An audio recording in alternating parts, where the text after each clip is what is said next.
Kamusta guys? Sa mabilis na tutorial na ito, ituturo ko sa inyo kung paano i-deactivate ang inyong Instagram account step by step.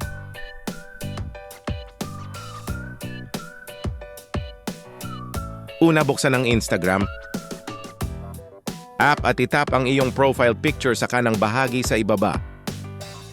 Ngayon, itap ang 3-line menu sa kanang bahagi sa itaas at piliin ang Settings and Privacy. Mag-scroll pababa at itap ang Account Center.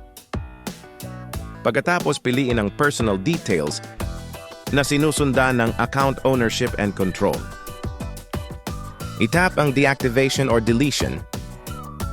Piliin ang iyong Instagram account at iselect ang Deactivate account. Pagkatapos, itap ang Continue. I-enter ang iyong password, kumpirmahin ang deactivation at tapos na. Mawawala ang iyong account sa paningin ng iba hanggang sa mag-login ka ulit. Huwag kalimutang mag-like at subscribe para sa iba pang Instagram tips.